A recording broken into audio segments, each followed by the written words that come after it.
Hi, everyone. This is Parminder Batra and Michael Jacobson from IHLA. We're starting the Illinois Safety Button webinar. I see quite a few of you online. Thank you for taking the time to join with us. We're just going to give people just a couple more minutes to join as we get started. Just a couple of administrative things. You will have an opportunity to ask questions. We have Monica here from my team who'll be monitoring the questions, and she'll be able to let us know what those are. So feel free to just type those in and send us your questions. And then also let us know, if you have anything specific that you'd like to find out about. So as we go through the legislation and as we go through Track and Protect and how we can help you, but because we have the opportunity to have Michael here, we really want to make sure that we answer your questions with regards to legislation. So we'll just pause for a moment and then we'll get started in just a couple of minutes.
Okay, so we're about 5 minutes after the hour. Again, if you have Q&A, you should see a side panel on your screen, which allows you to ask questions. We're not doing any polls today, so you won't see that. But feel free to type in your questions as we go. First, I'd like to welcome Michael Jacobson to join me on this webinar today. Michael, thank you for taking the time to join with us. For those of you that don't know Michael, he is the CEO of IHLA and has been working closely with the City of Chicago Commissioner as it relates to the City of Chicago Ordinance for safety buttons, but then has also been working with the State of Illinois government with regards to safety buttons and various other legislations that impact hotels. Comes with a wealth of knowledge from the travel industry. And Michael, I'd love for you to take a minute to introduce yourself to our participants today. Great, thank you, Parminder, and thanks for joining us today. I think it's an important conversation to have, especially knowing that we have this deadline looming in only a matter of months here in Illinois. So again, my name is Michael Jacobson. I am the president and CEO of the Illinois Hotel and Lodging Association. I've been in my role for just over a year now, and this, along with many other legislative issues, has been keeping our team busy in Springfield. As you all hopefully know, we had quite a busy session. This new law around panic buttons and safety devices was only one of many issues that impacted hotels going into 2020. And we're already shaping up for a very busy 2020 legislative session for future regulations facing our industry. So we're busy at work on behalf of hotels down in Springfield, and hopefully everybody on the call is members of IHLA already. If not, and if you're missing out on some of our legislative updates, feel free to reach out to Parminder afterwards, and would love to be in touch with you and just kind of give you some insights on what other issues we're facing going into next year.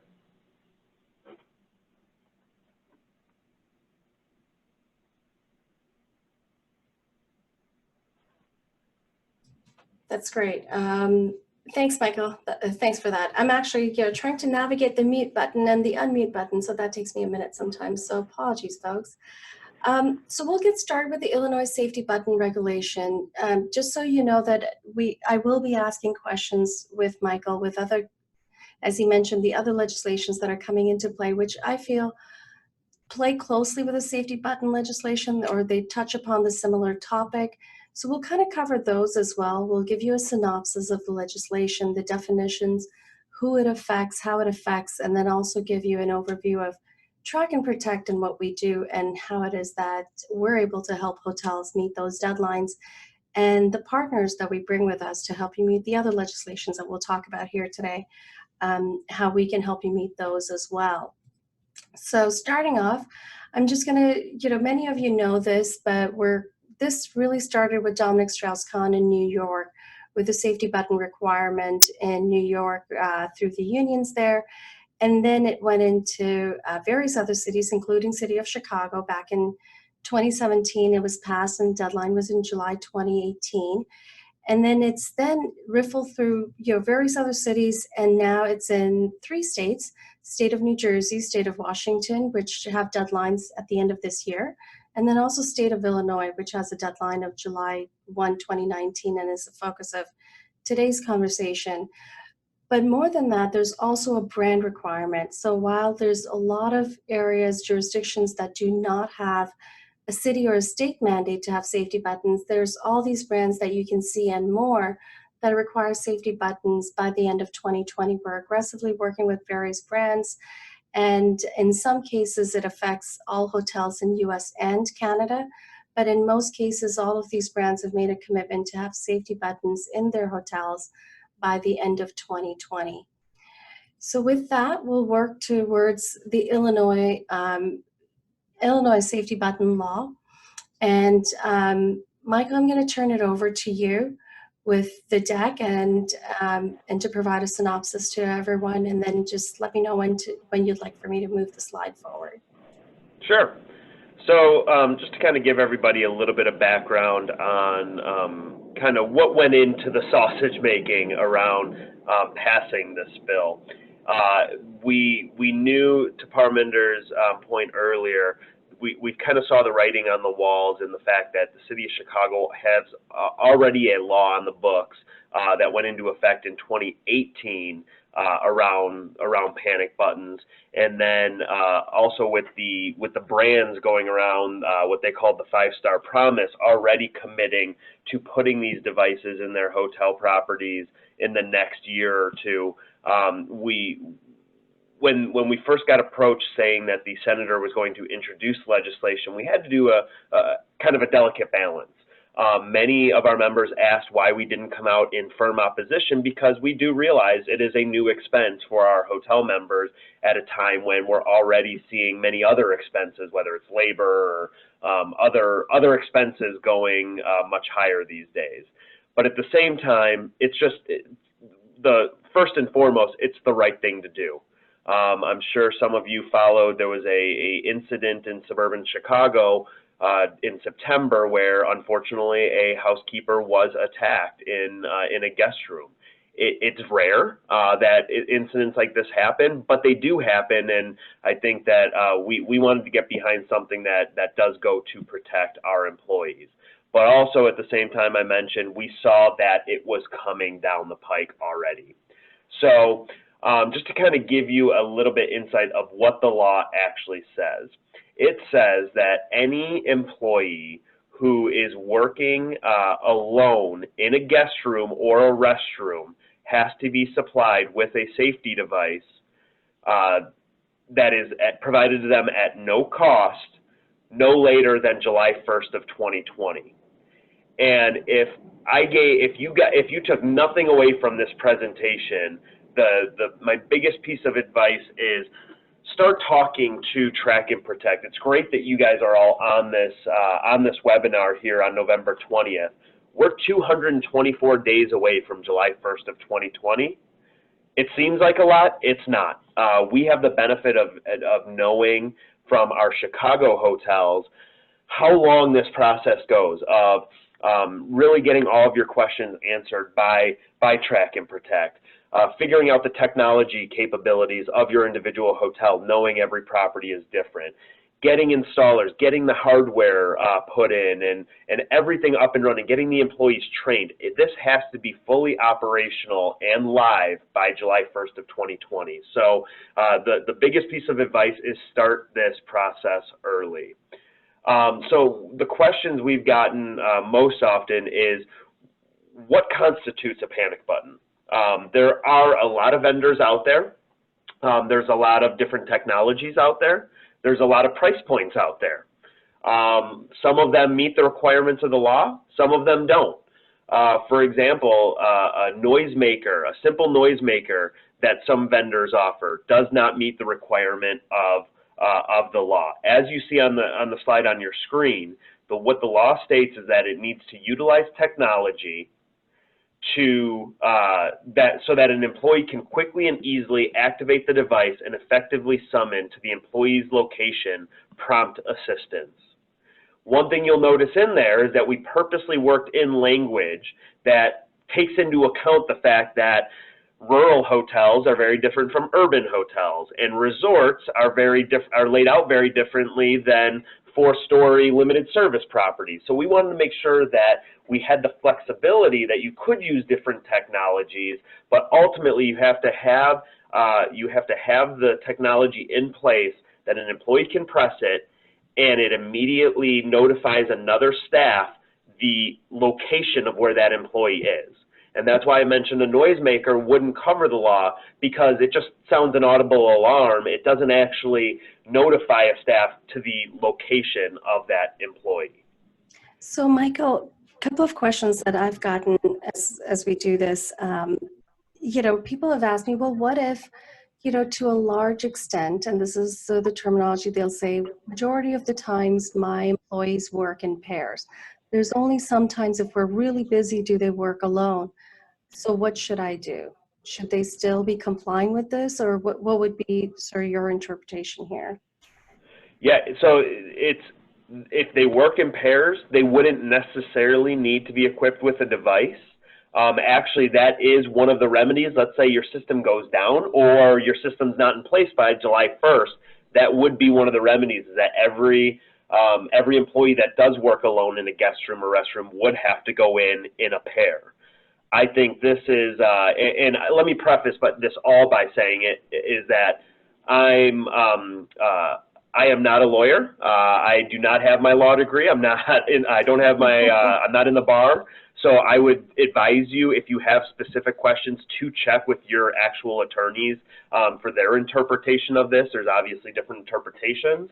But I would say is that it's hard to guarantee, even if your employees work in pairs, that they're always in pairs. And God forbid they go into a room alone in an instance and something happens to them and they're not equipped with the device and they're not working in a pair at that time, then you're facing a big legal issue and a big liability. So like I said, if your system were to go down or not in place by July 1st, then you would have to send staff into pairs. What we hear more frequently from hotels is, well, obviously that would double your labor expense, that it's probably a better investment just to invest in the devices rather than having to send 2 employees into every guest room to change it. Right, and that makes total sense. So the other question I've gotten is, well, are two-way radios or app-based solutions where you can have access to an app and press say the panic red button within the app to call for help, will those be compliant?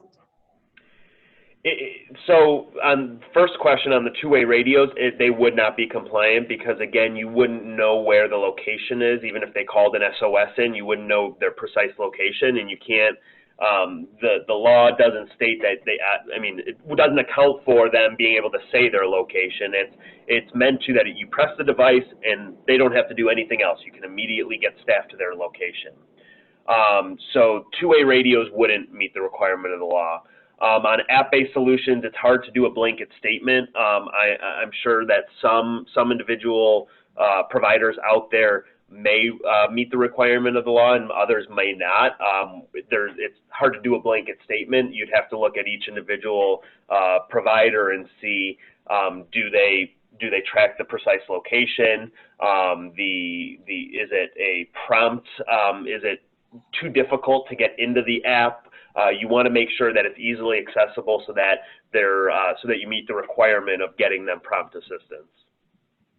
That's really helpful. I know in some cases, there's some brands that have actually said, for our listeners, that have said that they will not approve of a solution that is an app-based solution because of the fact that it's like dialing 911, and the first thing that a perpetrator may do is to knock the handheld device out of your hand in the case that the housekeeper is pressing the button. So that is certainly, that's a great responses. That may depend, but just so people are aware, there are some brands that have taken the position that that is not compliant. So you would also need to check with what your brand requirements are as well. Yeah, check with your brand on your brand requirements, but also whether it's your regional rep or whoever it may be, especially if you're brand affiliated, chances are your brand also has a presence in the city of Chicago, so you have the benefit of talking to a lot of your Chicago general managers too that have been in this boat already for the last 2 years and could give you some advice on some of the things to be aware of or some of the vendors that have worked or haven't worked. So there's resources at your fingertips, particularly through the brand, so take advantage of them and get some advice on what they've learned in other markets. Right. So then moving on, we've got, the legislation talks about, I'll let you talk to this slide about who it applies to and the specific employees. Yeah, so it applies to all hotels that obviously we care about. It also applies to casinos, but there's no exemption based on the size of your hotel or the room count. It applies to all hotels, whether or not you're 10 rooms or 1,500 rooms.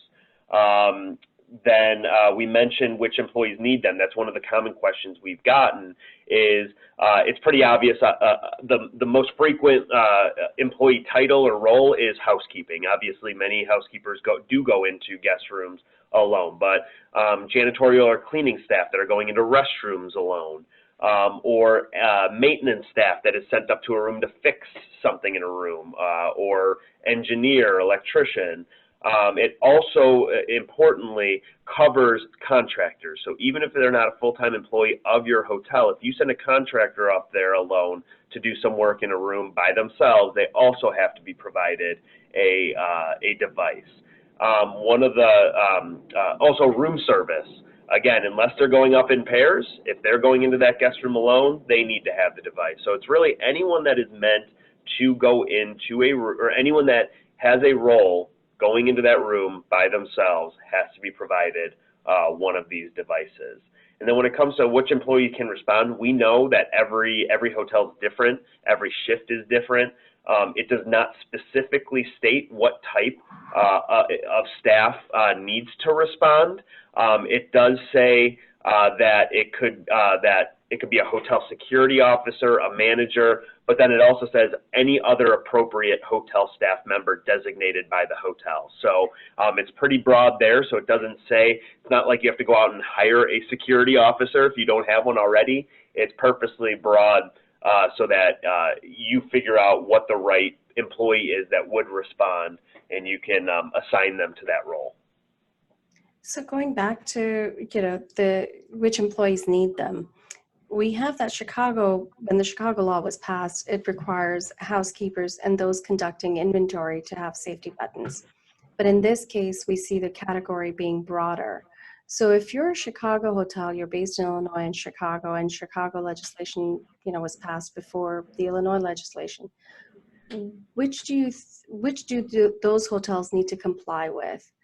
And I know that's been a question that's up in the air, but what have you seen out there? It is up in the air right now. We're getting both a legislative and a legal interpretation of that right now. It's a common issue in Chicago of which jurisdiction takes precedence. So we're working on getting some legal clarification to that right now.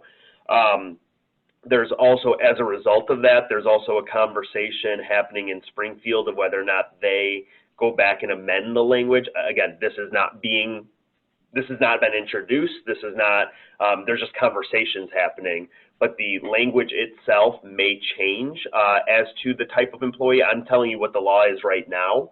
but that might change in the spring. They're looking at trying to mimic Chicago's more closely so there is less confusion.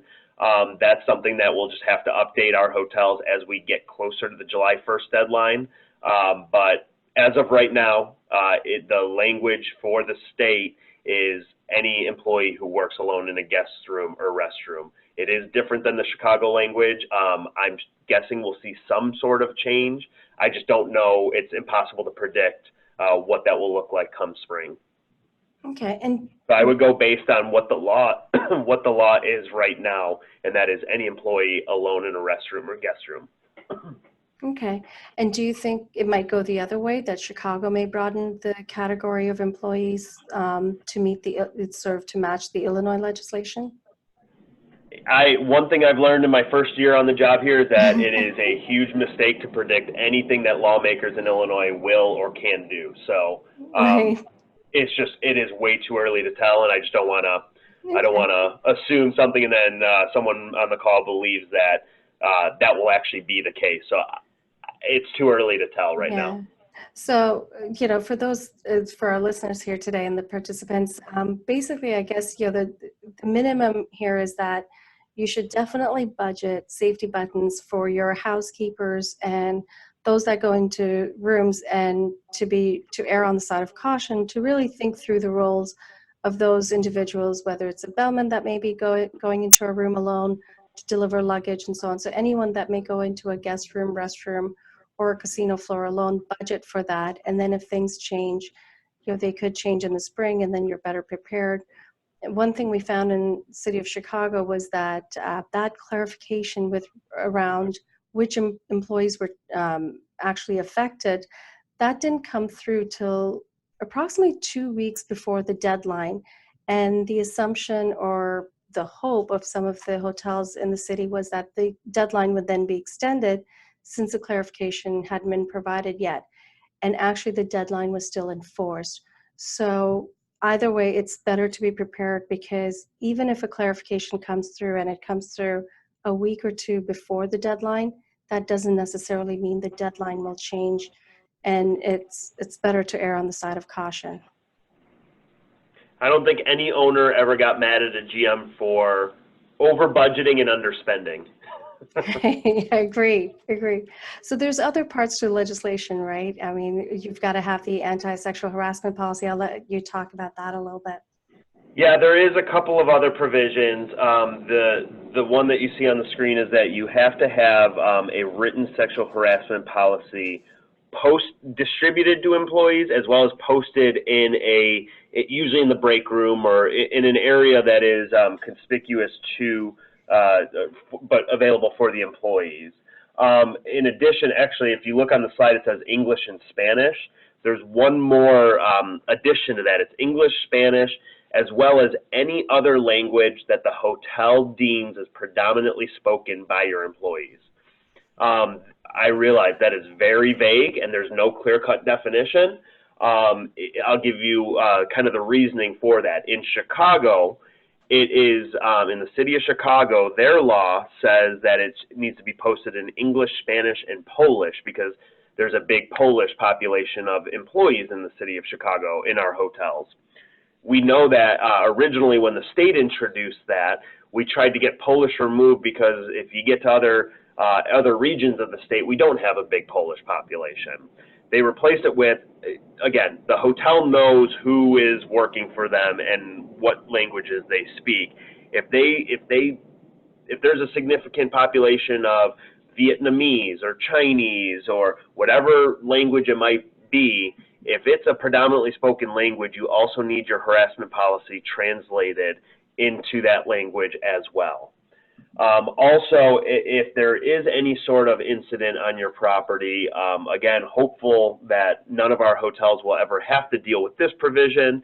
There's a new provision in the law that says that if an incident takes place, to file the police report, the hotel can't dock them time. They have to pay them for filing the police report, so that they're not losing their wages while they're filing a police report for an attack that happened on property. The last part that I'll mention wasn't specifically included in our provisions, but it actually applies to every business in the state, hotels included, is there's also a new sexual harassment training that's going to be required by, that employers are going to have to provide employees, but that will be developed by the state of Illinois. So it'll be an online training. It's being developed by the state. It'll be provided to businesses at no cost, but it's going to come out. Originally, they were hoping to have it done by now. It's not. Typical state government. They're hoping to have it done by March. And then once it's unveiled, hotels and every other business in the state will have to make sure that employees take that by December 31st of next year. So it's not necessarily related to panic buttons, but it is, in addition to the anti-sexual harassment policy posted in multiple languages, you'll also have to begin providing your employees a sexual harassment training. And this is above and beyond any existing training that you may already provide. So even if your brand is already providing a harassment training online, they'd also have to provide the state of Illinois training come next year. And with this anti-sexual harassment training, from what I understood it to be, as it was explained to me, that it requires that the managers be trained separately from the employees, right? So it's not like you can have one big session. You've got to be able to train them based on their roles.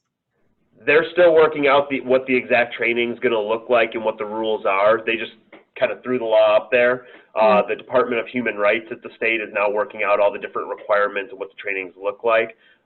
So we don't know exactly what training will encompass what group of employees yet.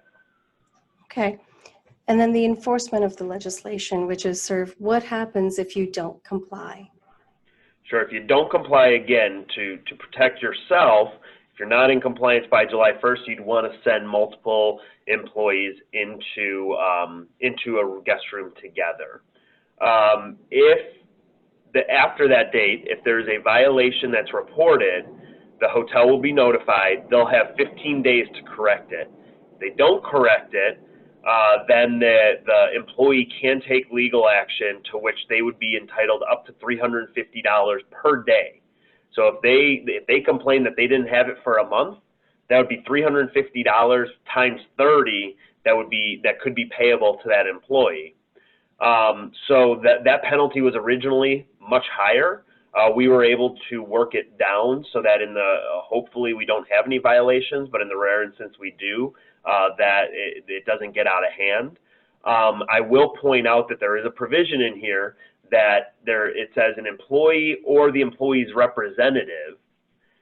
That means a union representative can represent an employee even if you're a non-union property. And that's what we've seen in several other markets, where they come in and say, let us still help you out because we have the legal expertise on this. Let us help you try to get money in exchange for because the hotel was in violation. I would say more importantly, outside of the actual penalties within the law, if God forbid something happens at your property and they find out that either your system wasn't working or it was never installed or you weren't in compliance, it opens up a huge legal liability on your end, even above and beyond what the state allows in penalties. If they knew that this was a law by then and you weren't in compliance and something happens as a result of that, I know that you're all aware of what type of legal implications that would have and financial liabilities that would have on your property. Yeah, and that's the one thing that we've seen in some other jurisdictions, is that where, let's say there isn't a fine and an owner might say, well, maybe I can postpone the decision. The fact is that the employees can take action, and that's important here. And I did not know that a union can actually represent a non-union employee. So that's really something interesting.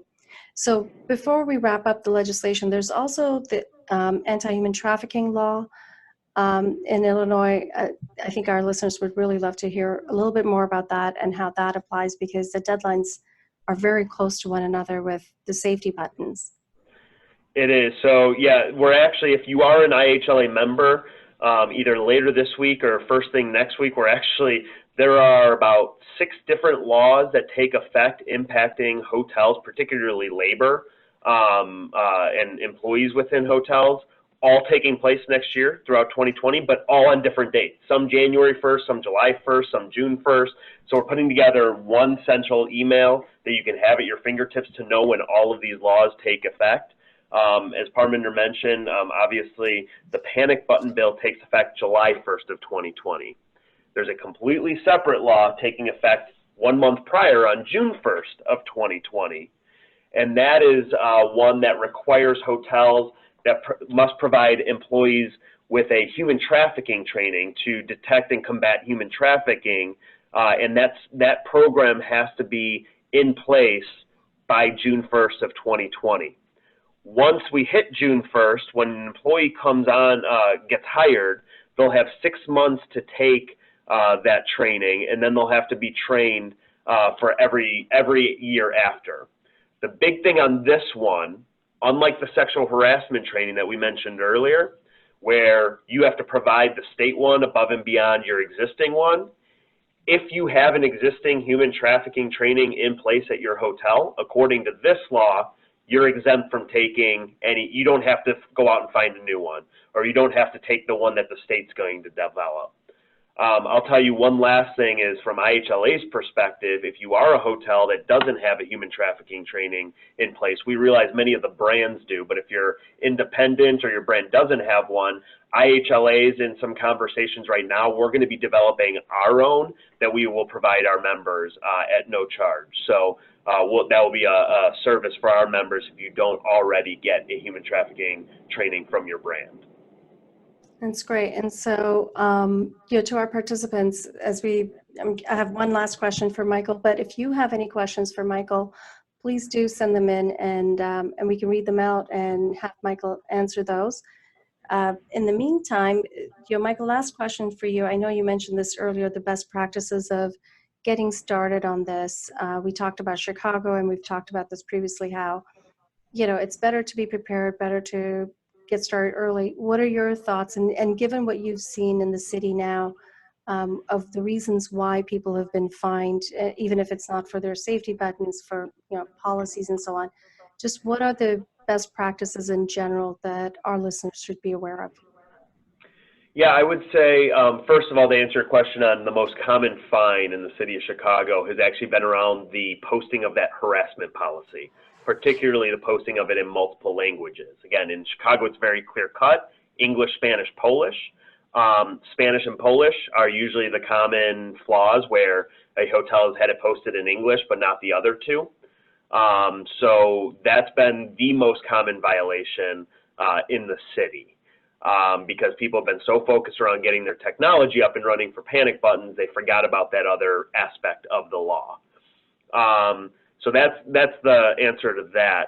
I would say best practices, first of all, again, start talking to providers like Track and Protect early on. Make a decision early on, not only so you can budget for it, but also so you can have plenty of time to get it installed and get your employees trained. The most common reason a button is pressed in the city of Chicago is because the employee wasn't trained how to properly use it.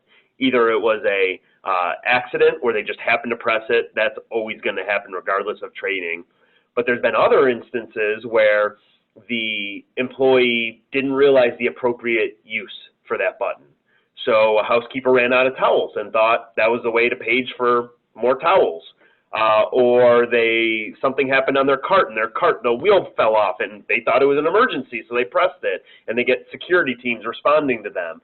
Making sure that your employees trained, and this is something that I know Track and Protect takes very seriously and does a great job doing, is making sure that your employees really understand how the technology works and the appropriate use of that technology so that you mitigate false alarms.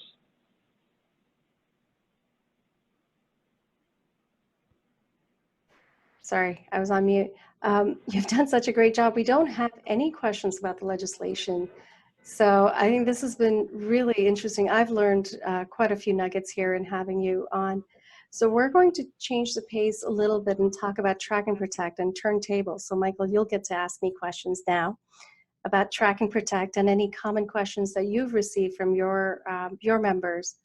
But for the listeners here today, we are Track and Protect, and as you heard from Michael, there is a legislation. What we like to do is we like to educate ourselves. We like to make sure we're in touch with IHLA, knowing what's happening in the city and the state, participating in those conversations, so that we can keep our finger on the pulse and also know what is it that our hotel clients need to do so that we can provide the best possible service. And that actually rolls into the products that we provide. We provide inventory tracking, room tray tracking, vendor tracking, as well as safety buttons. And safety buttons are clearly the foremost thought right now. The great thing about our technology is that you can actually deploy all 4 of those solutions on one infrastructure. So the way I explain our technology is that if you think about your phone, we use Bluetooth technology, and you think about your phone and how when you're listening to your phone, you have your phone with a Bluetooth speaker, there's a continuous stream of data that flows from your phone to the speaker. Now, what we've done is taken that Bluetooth data packet and broken it down. We use what's called an iBeacon protocol, where it's very small data packets that are going to say from your phone. The phone in this case is the safety button, and the speaker becomes what you see in the middle of the screen there, the hub. And the hub listens to those data packets. The benefit of those small data packets is that hub now can listen to hundreds of phones at the same time. And then also that allows for battery power to last longer and so on. So one of the biggest questions I get right at this slide is, how long does your battery last? Well, our battery does last 2 to 3 years.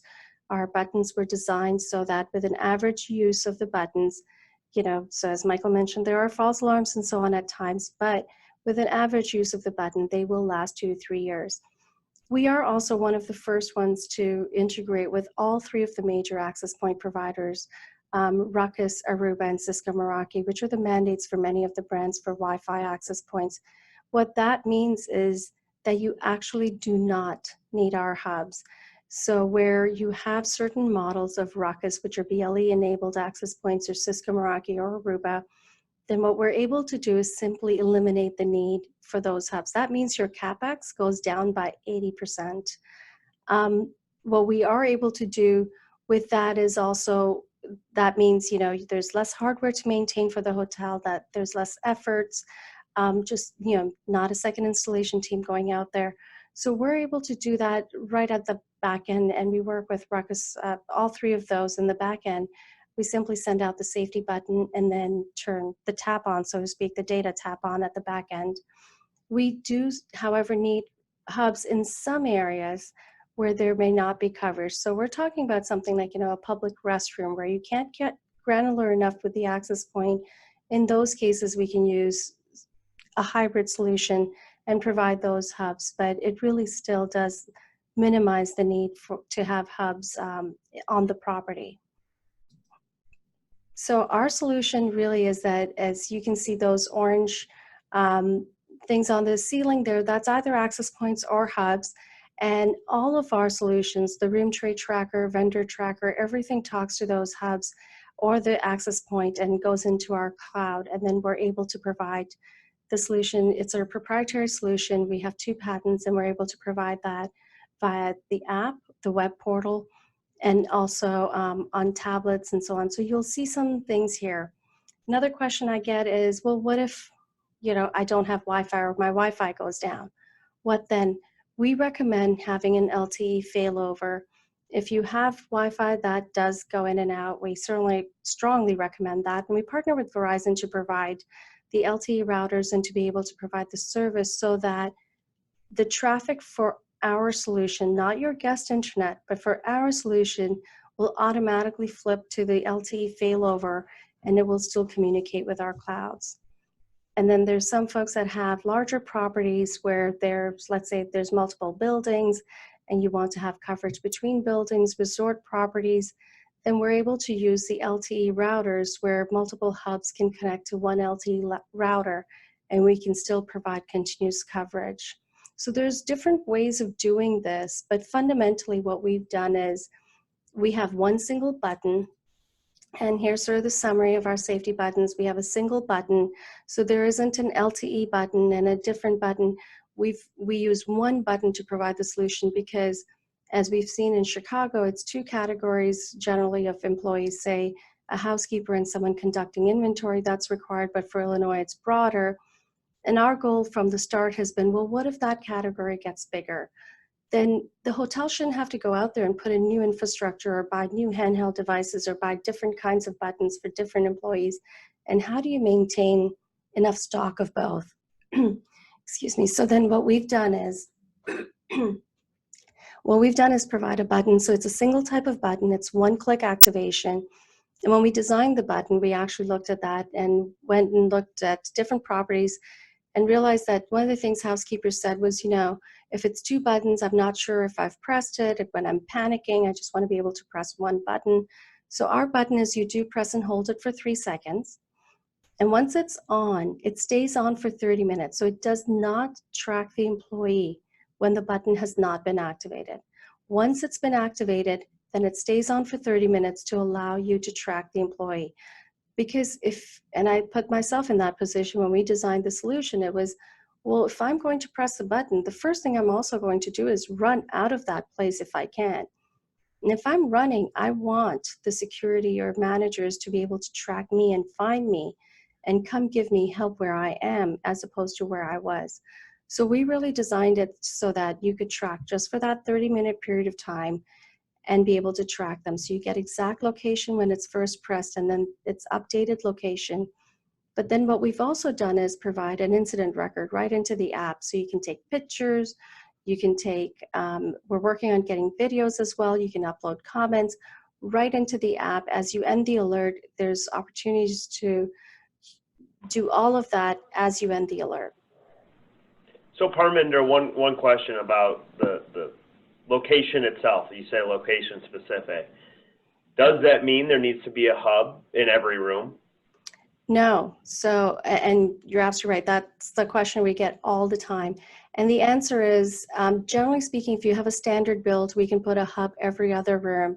And our algorithms, our proprietary algorithms, will still get you into the exact room with over 93% of the time. Now, if someone's against a wall, then you might get the next room because it depends on where the person is standing in the room. But if you're largely in the middle of the room, you'll get the exact room location. Because at the end of the day, it is technology. However, if the hotel build is concrete, and we all know even with Wi-Fi signal, everything, concrete gets in the way, then we would place a hub in every room. So we do a lot of testing to confirm that, but in most cases, we're able to provide one hub every other room to be able to provide full coverage. So with our solution, we have a mobile app and a desktop app, and it's really simple to use. If I were to do a demo here right now, we would look at the mobile app, we'd be able to see the alert come through, and the alerts actually come through in multiple ways. The one way that I don't show here on the screen is emails. Because of the fact that we don't feel that emails are the right way to communicate in an emergency, those do go to, let's say, the GM or an HR person who may want to track that there was an incident, and it serves as a reminder for them to make sure they go back and check the incident log. But the three main ways that we communicate are SMS, push notification, and desktop alerts. So SMSs, it comes to your cellular device. Push notifications for those that may have an iPod Touch but don't have a cellular plan on that. So they're connected to Wi-Fi, they'll still get the push notification. And then the desktop alert is really important for those, especially the smaller hotels and even larger hotels with security teams. Not everyone's always looking at their computer or looking at their phone. And if you're in a meeting, you might have do not disturb on. Well, then how do you get notified? Someone needs to get notified. So what we've done is developed a desktop app which can work on either the front desk desktop or security office. And what it would do is when there's an alert, it would actually make a loud blaring sound to alert them that there's been an alarm, and then be able to respond to it. So this is a quick summary of what we do. So as I said, we provide exact room location when there's an emergency. We have multiple means of sending the alerts. The button does stay on for 30 minutes for persistent activation. And the key here is, one thing I did not talk about was the simplicity from right from installation to user perspective. Michael talked a lot about training, and we're very, very involved with the training. And not only do we provide training in person or over the web for our out-of-town clients and provide that for the first time, but we also provide an online platform. And that online platform, actually, with our partners, we've been able to negotiate where you get their HR suite, which includes the anti-sexual harassment policy, and you can get the right posters, and that's included in that. So you can print those and post those. It also includes the human trafficking training in that module as well. So our goal with training is not, we don't just want to be about safety buttons. We're looking to make sure that we're helping hotels be compliant in all ways possible. So we don't specialize in policies. However, we've partnered with someone who does specialize in training and policies, and they're able to provide that. And so in our package that we give to our clients, it includes an online training portal, which includes the safety button training module. So if you have someone new that joins, you can provide them with that training. You can sit them down in front of the computer for 10 minutes. They can go through it, they'll learn it. Because as Michael said, one of the big things that we see is someone was out on PTO, they didn't get trained on that first day. The manager said, oh, the housekeeping manager will train them when they come back. Someone forgot, and then they wanted to press a button, but instead of holding it down for 3 seconds, they just clicked it and they thought the button didn't work. Well, we need to make sure that we're balancing the hotel's interest of reducing false alarms by also making sure that the employees are properly trained. And then, as I said, you do get the additional modules of sexual harassment and human trafficking training in that as well. So that's pretty much it for Track and Protect. Michael, did you have any questions for me? No, I think one thing that I'm sure everybody's heard it already, enough from me, but just kind of the implementation timeline of how long it could take to get up and running. I mean, that's one of the things that we heard in Chicago a lot is as we got close to that deadline, it was getting harder and harder to find availability. Obviously, your team has limited bandwidth, although you guys are great. You have your own limitations. How long should a hotel plan for the full process when they commit to you, get a contract signed, to when it's installed and live? So in terms of, we can typically, right from the time that the sale is concluded, and the reason I take that time out is that it really depends on the property, how long it takes to sign the contract and how many hands touch it. So the day the contract is signed, we start them on onboarding. From that point onwards, it's anywhere from 3 to 6 weeks to get it done. So it depends on how large the property is, how much, how quickly we can onboard them, the responsiveness of the IT team for us to be able to get the information that we need so that we can get our installation team installed. And typically, we work with installation teams that are nationwide and that are available to us at all times, so we can scale as fast as we need to be able to address the need. But within about 3 to 6 weeks, we can get the property launched, and that's within 3 to 6 weeks of actual execution of the contract.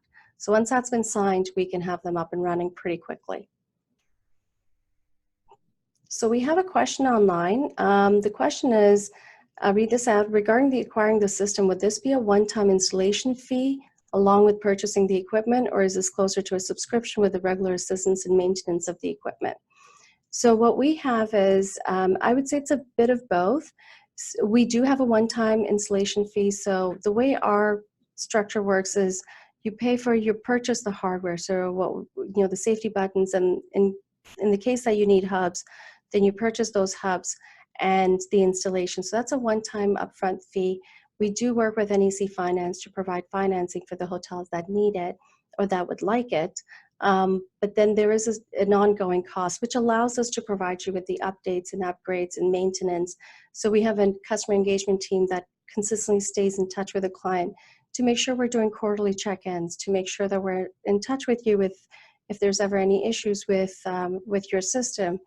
To give you a story, because we're on top of it all day, every day, we have a monitor that we watch.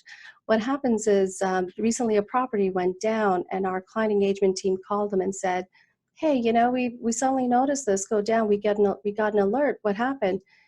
And we said, "Is your Wi-Fi down?" And they said, "Oh, we don't know. Let us check." And they thanked us and said, "We didn't realize our internet went down. Thank you so much. We're contacting our internet provider because we weren't aware of it." So there's times that we're ahead and we help the property with that.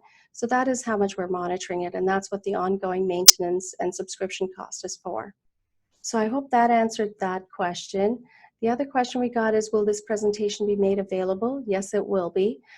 We will be sending it to everyone that's registered for this webinar today. My contact information is on there. My sales team's contact info is on there. And this will also be recorded and made available on our website, so you'll have access to that there as well. So I think that was about all the questions I saw. I'm going to give everyone another minute or so. Question that we got is there an additional cost to deploying the desktop app on multiple stations? And the answer is no. That's included in our package.